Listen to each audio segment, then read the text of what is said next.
Thank you, thank you. Thank you, everybody. Thank you.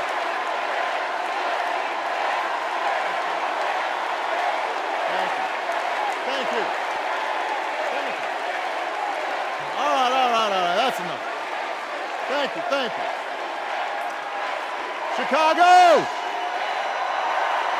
it's good to be home. It is good to be home, and I don't know about you, but I'm feeling fired up.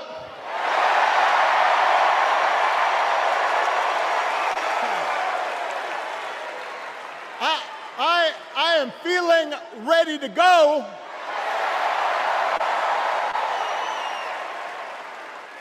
Even if I am the only person stupid enough to speak after Michelle Obama.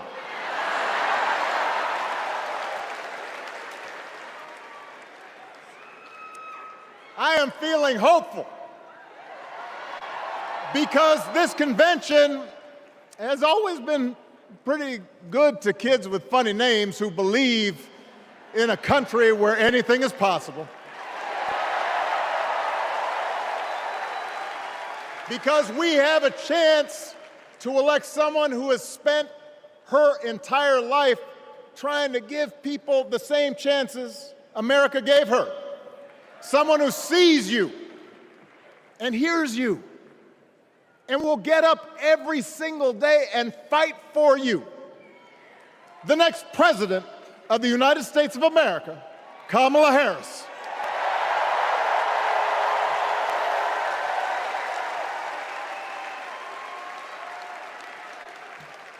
It's been 16 years since I had the honor of accepting this party's nomination for president. And I know that's hard to believe because I have not aged a bit. But it's true.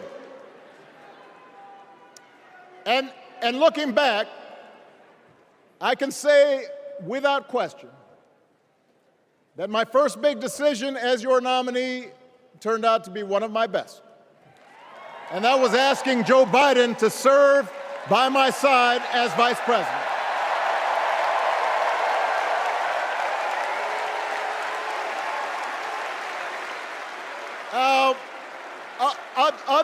Other than some common Irish blood, Joe and I come from different backgrounds, but we became brothers. And as we worked together for 8, sometimes pretty tough years, what I came to admire most about Joe wasn't just his smarts, his experience. It was his empathy and his decency and his hard-earned resilience, his unshakable belief that everyone in this country deserves a fair shot.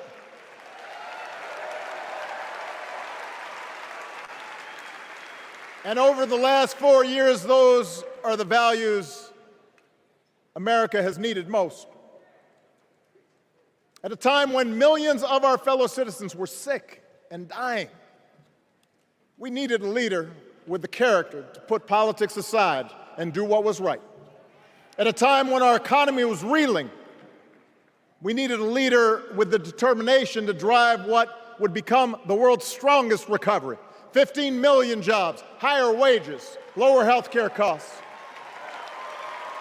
At a time when the other party had turned into a cult of personality, we needed a leader who was steady and brought people together and was selfless enough to do the rarest thing there is in politics, putting his own ambition aside for the sake of the country.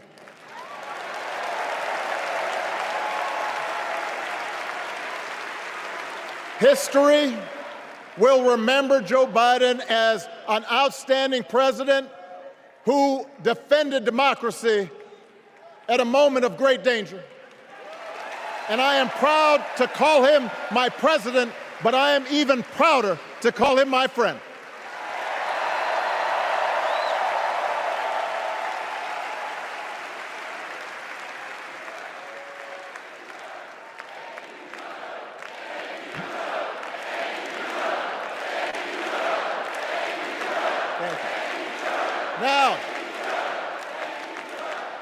The torch has been passed. Now it is up to all of us to fight for the America we believe in. And make no mistake, it will be a fight. For all the incredible energy we've been able to generate over the last few weeks, for all the rallies and the memes,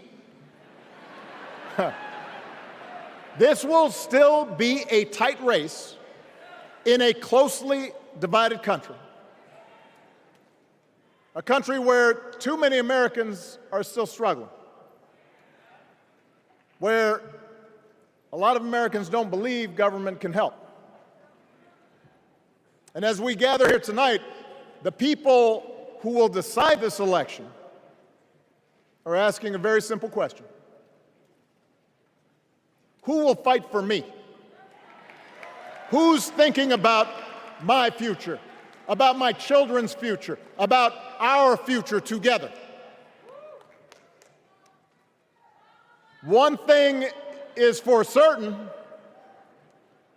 Donald Trump is not losing sleep over that question.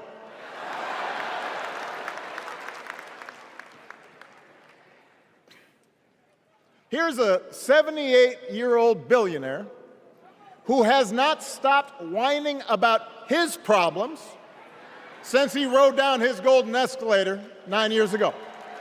It has been a constant stream of gripes and grievances that's actually been getting worse now that he's afraid of losing to Kamala. There's the childish nicknames, the crazy conspiracy theories, this weird obsession with crowd sizes.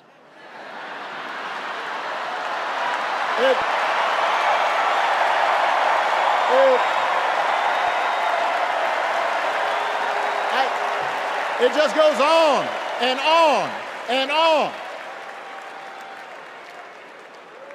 The other day I heard someone compare Trump to the neighbor who keeps running his leaf blower outside your window every minute of every day.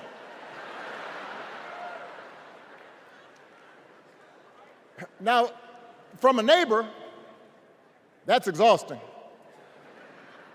From a president, it's just dangerous. The truth is, Donald Trump sees power as nothing more than it means to his ends. He wants the middle class to pay the price for another huge tax cut that would mostly help him and his rich friends. He killed a bipartisan immigration deal written in part by one of the most conservative Republicans in Congress that would have helped secure our southern border because he thought trying to actually solve the problem would hurt his campaign. He doesn't. Do not boo. Vote.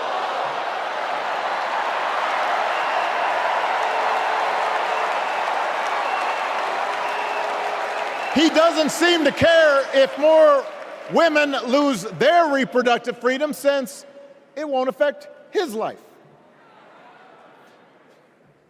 And most of all, Donald Trump wants us to think that this country is hopelessly divided between us and them, between the real Americans, who of course support him, and the outsiders who don't. And he wants you to think that you'll be richer and safer if you will just give him the power to put those other people back in their place. It is one of the oldest tricks in politics from a guy whose act has, let's face it, gotten pretty stale.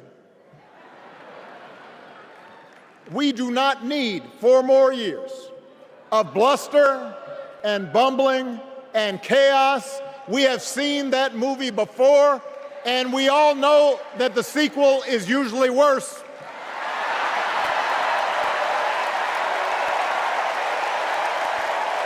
America's ready for a new chapter. America's ready for a better story.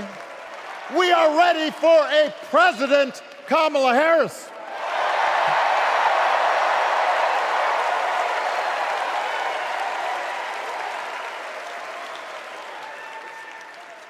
And Kamala Harris is ready for the job. This is a person who has spent her life fighting on behalf of people who need a voice and a champion. As you heard from Michelle, Kamala was not born into privilege. She had to work for what she's got. And she actually cares about what other people are going through. She's not the neighbor running the leaf blower. She's the neighbor rushing over to help when you need a hand. As a prosecutor, Kamala stood up for children who had been victims of sexual abuse. As an attorney general of the most populous state in the country, she fought big banks and for-profit colleges, securing billions of dollars for the people they had scammed. After the home mortgage crisis, she pushed me and my administration hard to make sure homeowners got a fair settlement. Didn't matter that I was a Democrat. Didn't matter that she had knocked on doors for my campaign in Iowa. She was going to fight to get as much relief as possible for the families who deserved it.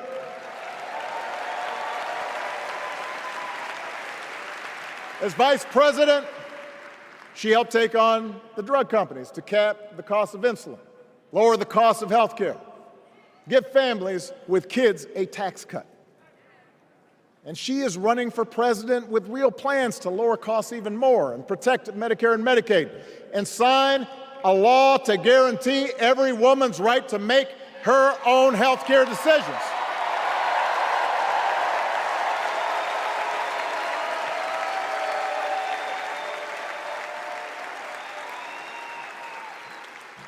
In other words, Kamala Harris won't be focused on her problems.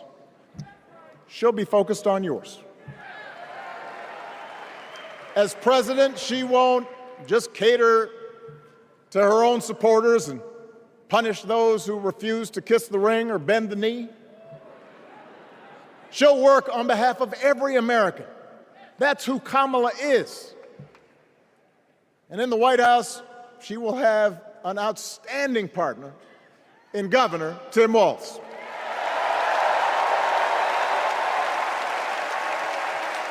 Let me tell you something. Let me tell you something. I love this guy.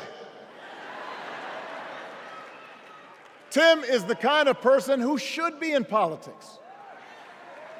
Born in a small town, served his country, taught kids, coached football, took care of his neighbors. He knows who he is, and he knows what's important. You can tell those flannel shirts he wears don't come from some political consultant. They come from his closet, and they have been through some stuff.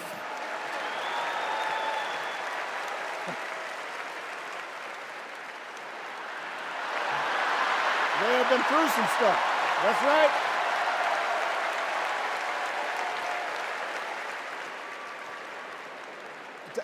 Together, Kamala and Tim have kept faith with America's central story.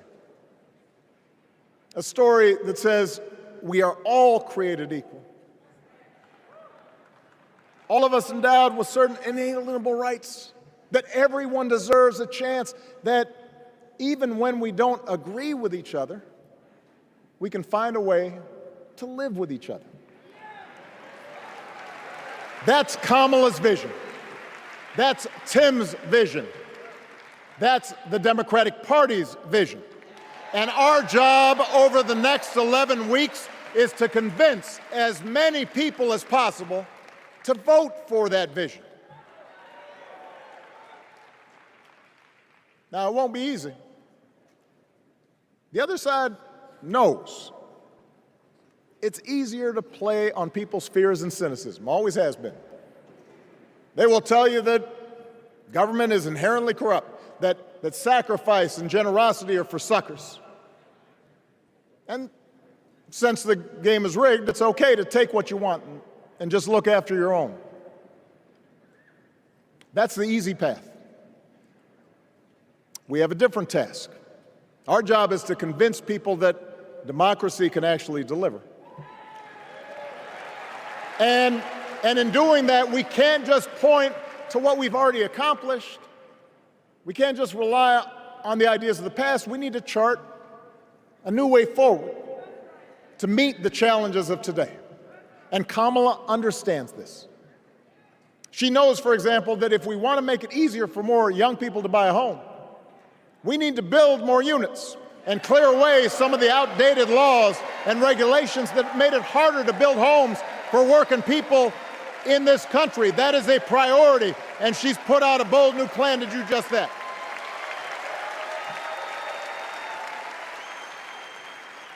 On health care, we should all be proud of the enormous progress that we've made through the Affordable Care Act,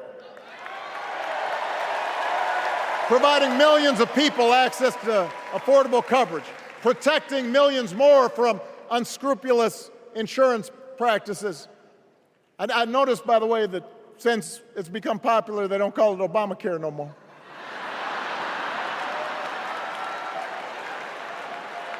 But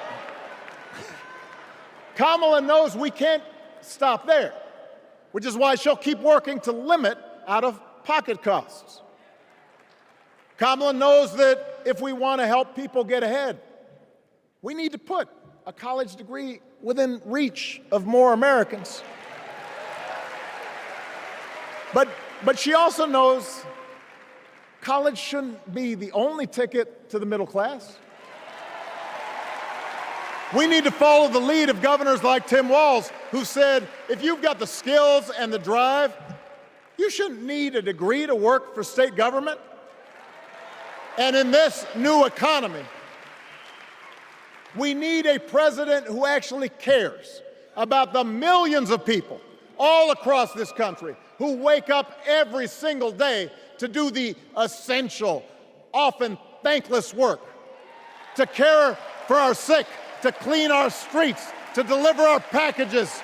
We need a president who will stand up for their right to bargain for better wages and working conditions. And Kamala will be that president.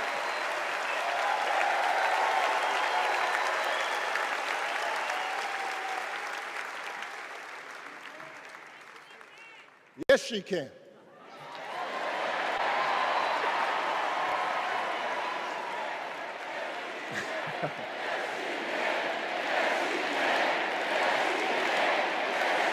Yes, she can.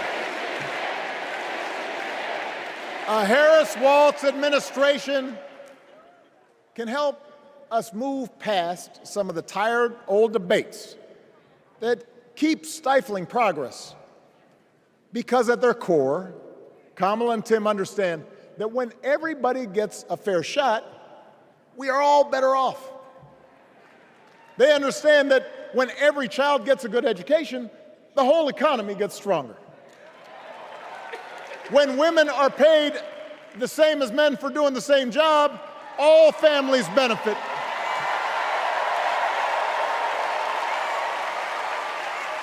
They understand that we can secure our borders without tearing kids away from their parents, just like we can keep our streets safe while also building trust between law enforcement and the communities they serve and eliminating bias.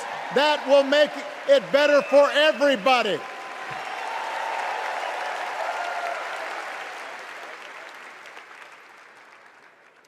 Donald Trump and his well-heeled donors, they don't see the world that way. For them, one group's gains is necessarily another group's loss. For them, freedom means that the powerful can do pretty much what they please, whether it's fire workers trying to organize a union, or put poison in our rivers, or avoid paying taxes like everybody else has to do. Well, we have a broader idea of freedom. We believe in the freedom to provide for your family if you're willing to work hard. The freedom to breathe clean air and drink clean water and send your kids to school without worrying if they'll come home. We believe that true freedom gives each of us the right to make decisions about our own life how we worship, what our family looks like, how many kids we have, who we marry. And we believe that freedom requires us to recognize that other people have the freedom to make choices that are different than ours. That's okay.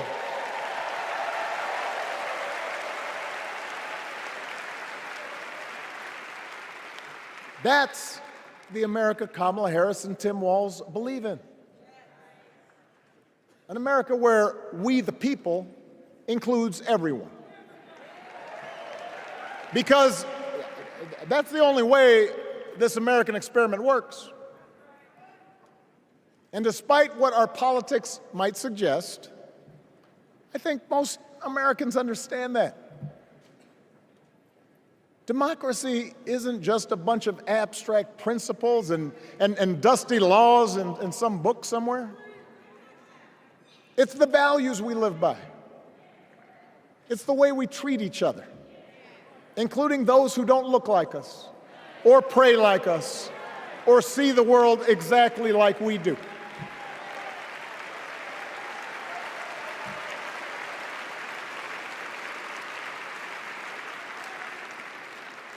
That sense of mutual respect has to be part of our message. Our politics have become so polarized these days that all of us across the political spectrum seem so quick to assume the worst in others, unless they agree with us on every single issue. We start thinking that the only way to win is to scold and shame and out-yell the other side. And after a while, regular folks just tune out, or they don't bother to vote. Now, that approach may work for the politicians who just want attention and thrive on division, but it won't work for us to make progress on the things we care about, the things that really affect people's lives. We need to remember that we've all got our blind spots and contradictions and prejudices, and that if we want to win over those who aren't yet ready to support our candidates, we need to listen to their concerns and maybe learn something in the process. After all, if a parent or grandparent occasionally says something that makes us cringe, we don't automatically assume they're bad people. We recognize that the world is moving fast, that they need time and maybe a little encouragement to catch up. Our fellow citizens deserve the same grace we hope they'll extend to us.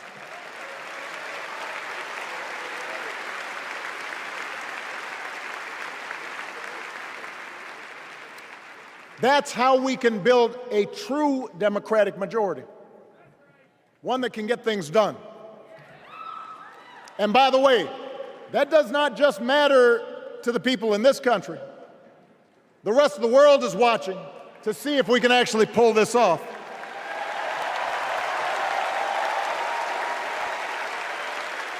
No nation, no society has ever tried to build a democracy as big and as diverse as ours before. One that includes people that over decades have come from every corner of the globe. One where our allegiances and our community are defined not by race or blood, but by a common creed.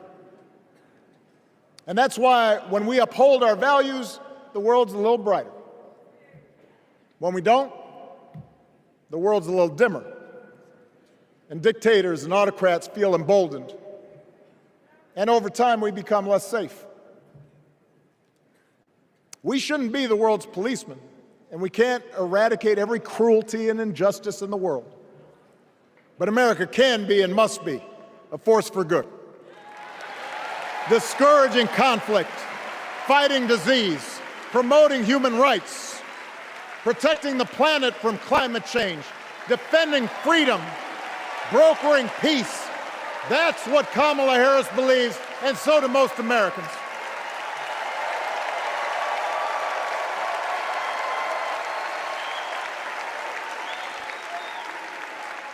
Now,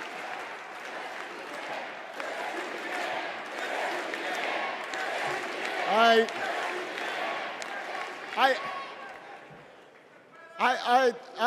know these ideas can feel pretty naive right now.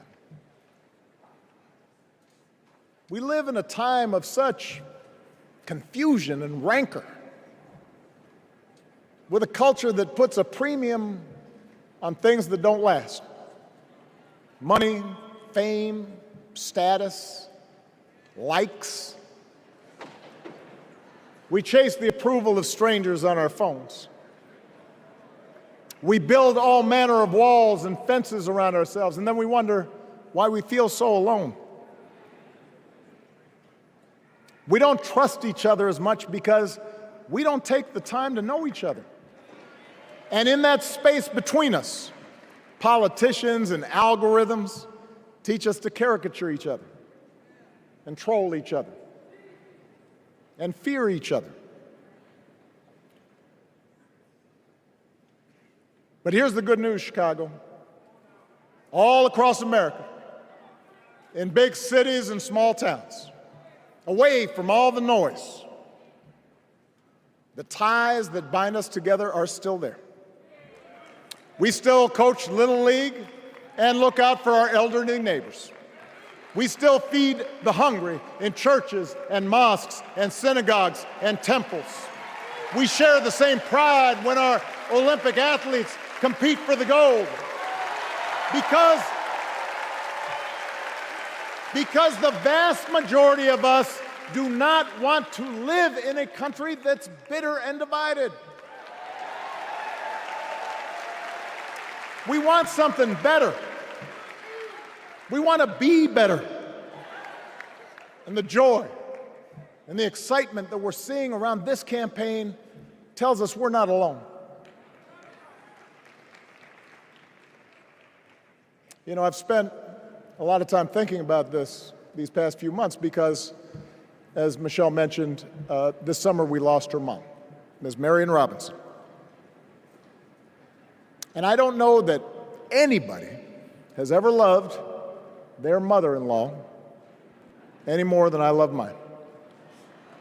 Mostly it's because she was funny and wise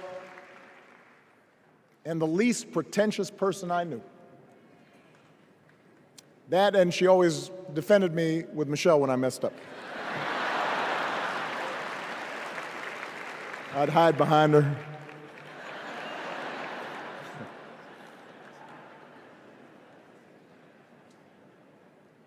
But I also think one of the reasons Mary and I became so close was she reminded me of my grandmother, the woman who helped raise me as a child. And on the surface, the two of them did not have a lot in common. One was a black woman from right here, south side of Chicago, right down the way. Went to Englewood High School. The other was a little old white lady born in a tiny town called Peru, Kansas. Now, I know there aren't that many people from Peru. And yet they shared a basic outlook on life.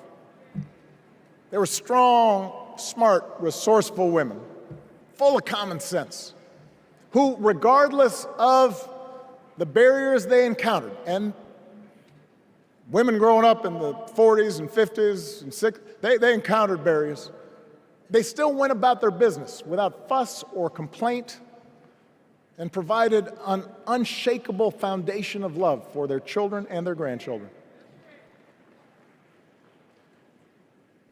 In that sense, they both represented an entire generation of working people who, through war and depression, discrimination and limited opportunity, helped build this country.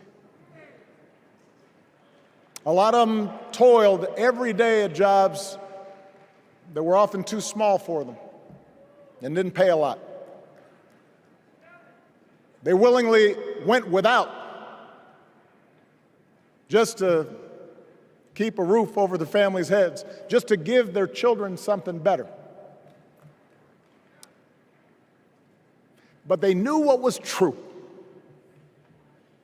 They knew what mattered. Things like honesty and integrity, kindness and hard work. They weren't impressed with braggarts or bullies. They didn't think putting other people down lifted you up or made you strong. They didn't spend a lot of time obsessing about what they didn't have. Instead, they appreciated what they did. They found pleasure in simple things: a card game with friends, a good meal, and laughter around the kitchen table, helping others, and most of all, seeing their children do things and go places that they would have never imagined for themselves.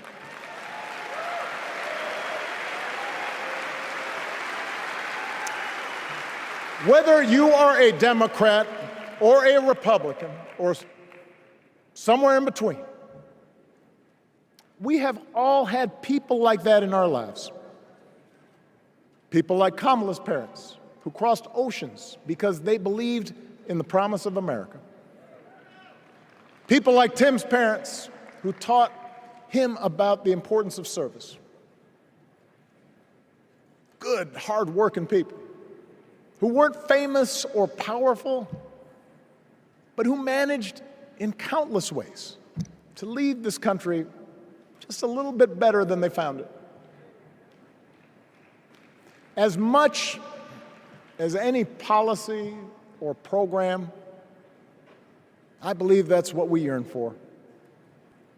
A return to an America where we work together and look out for each other. A restoration of what Lincoln called, on the eve of Civil War, our bonds of affection. An America that taps what he called the better angels of our nature. That is what this election is about. And I believe that's why, if we each do our part over the next 77 days, if we knock on doors, if we make phone calls, if we talk to our friends, if we listen to our neighbors, if we work like we've never worked before, if we hold firm to our convictions, we will elect Kamala Harris as the next President of the United States, and Tim Walz as the next Vice President of the United States. We will elect leaders up and down the ballot who will fight for the hopeful, forward-looking America we all believe in, and together we too will build a country that is more secure and more just, more equal, and more free. So let's get to work. God bless you, and God bless the United States of America.